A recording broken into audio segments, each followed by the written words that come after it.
kag sa good vibes. Lakay balo ka mo bala nga ang ginatawag nga cave capital of the Philippines, diri makit-an sa isla sang Negros. Ato diskubrihon kung din ini sa sini nga report. Diri sa Negros, may isa ka banwa nga may masobra sa 300 ka mga kuweba nga makit-an. Ini ang banwa sa Mabinay sa Negros Oriental. Gani gitawag ini nga cave capital of the Philippines. Katupad lang ini sang Kabangkalan City. Mga Belgian kag Dutch Philippine expedition sa 1980 ang nagpatigayon sa exploration diri. Sila ang nakadocument sang 45 ka mga kuweba sa masobra 300 ka mga kuweba nga makit-an diri. Out of 300 na cave is naka-explore sila ng 45 caves. Yun.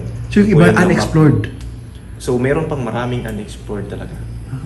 Grabe. So out of 45, yung 6 yung napili na i-open sa public. Hindi pwede for tourists? Yes po, yes. Okay. Ano siya, by level. Yeah.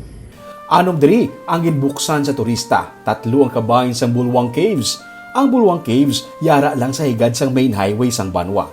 Kag sa 3 ka mga kuweba nga ari diri, ang pinakapopular amo ang Crystal Cave. Malapit lang ini kag mahapos kadtuan. Pero tandaan nga mayara sang balayran antes ang tour. Municipal fee nga good for 6 persons, 400 pesos plus 25 pesos per head per cave nga balayran. Antes magsulod sa cave, kinahanglan safety first. Dapat magsuksok sang helmet. May pila lang ka mga metros gikan sa receiving area. Nakakandado ang kuweba para maproteksyonan. Hindi pwede ang direct contact sa mga rock formation. Hindi pwede mag-ubas ang helmet. May railing sa sulod para mahapos ang pagsulod sa kuweba. May mga suga para mas maapresyar sa mga bisita ang itsura sa mga stalagmites kag stalactites. Isa ini ka active cave, ang dripping sang calcium carbonate ang nagapatubo sang stalactites kag stalagmite. Itong cave na to is tinawag to na solution type of cave.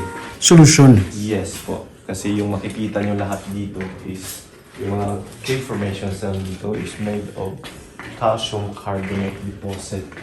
Ayan. So yung mga water drippings na yan, it's not actually regular na H2O, but CaCO3 or yung calcium carbonate. Ayan. So yun po yung na naiiwan na patuloy na pag-drippings. Kaya po tumutubo yung tinatawag nating stalactites. Stalagmite. Tumutubo pa rin siya? Yes, tumutubo pa rin siya.